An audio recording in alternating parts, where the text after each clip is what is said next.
নাই এটা কথা আছে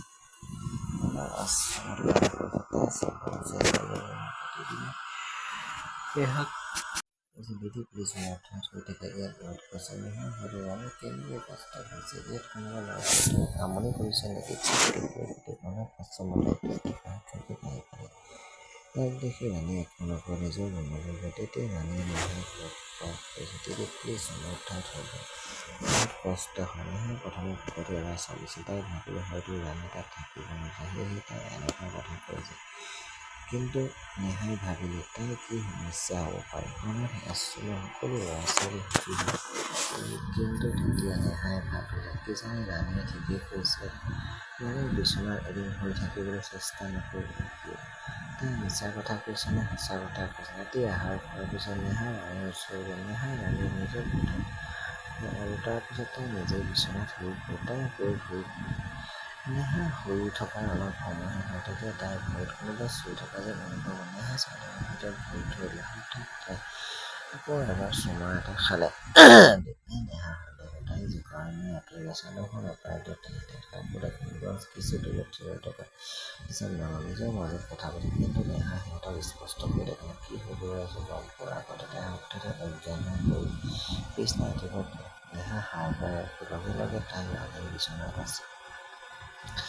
তাইৰ মূৰৰ সামান্য বিষ হৈছে আৰু চকুটো ৰঙা হৈ পৰিছে নেহাই উঠি হাত ভৰি ধুই ব্ৰেকফাষ্ট কৰি তাৰপিছত মূৰৰ বিষৰ ঔষধ খাই সদায়লৈ কামত লাগিল তেন্তে ৰাণীয়ে নেহাৰ ওচৰলৈ আহিলে দিদি কিবা কষ্ট লাগিছে নেহাই মিছা কথা ক'লে মোৰ কোনো বিষ অনুভৱ হোৱা নাছিল কিন্তু তেতিয়া নেহাই ৰাণীলৈ কেনেকুৱা বিষ অনুভৱ হয় ৰাণীয়ে ক'লে কোনোবাই মোৰ ঘৰত বেজি দিয়াৰ দৰে এই বিষৰ পিছত মোৰ একো মনত নাই অচেতনে টোপনি লাগিলে ৰাতিপুৱা সাৰ পালে গোটেই শৰীৰটো বিষ হয় নেহাই মনতে ভাবিলে এইটো কেনে কৰিব পাৰি যোৱা নিশা মোৰ লগত একেই কথা মই হঠাৎ অজ্ঞান হৈ পৰিলোঁ তাৰপিছত কিবা এটা হ'ল কি হৈছিল মোৰ মনত নাছিল তেতিয়া প্ৰীতি বৰ চিন্তিত হৈ পৰিল ইয়াত অনাথ আশ্ৰমৰ ল'ৰা ছোৱালী যত্ন লোৱা হয় এনে ঘিণনীয় কাম কোনে কৰিব পাৰে নেহাই ৰাণীৰ যুগ কোঠালৈ আৰু ভিতৰলৈ গৈ আহিল দুৱাৰখন বন্ধ কৰি তাই ঘৰটোকে কাপোৰযোৰ আঁতৰাই দিলে তাই শৰীৰত কিছুমান অদ্ভুত চিন দেখিলে নেহাই বুজি পালে যে ৰাণী কিবা এটা নিশ্চয় হৈছে নেহাই বাৰু ৰাণী চিন্তা নকৰিব আজি ৰাতি তোমাৰ লগত থাকিম আৰু হয় এই কথা কাকো নকবা নহ'লে এই চিনবোৰ ক'ৰ পৰা আহিছে আমি গম নাপাওঁ ৰাতি শোৱাৰ লগে লগে নেহাই ৰাণীক ঠাইত শুৱাই অলপ দূৰত শুই থাকিলে আৰু কোনো লক্ষ্য নকৰাকৈ ক'লা চাদৰে নিজকে ঢাকি ৰাতি তাই দুৱাৰখন সৰু খেলা শব্দ শুনিলে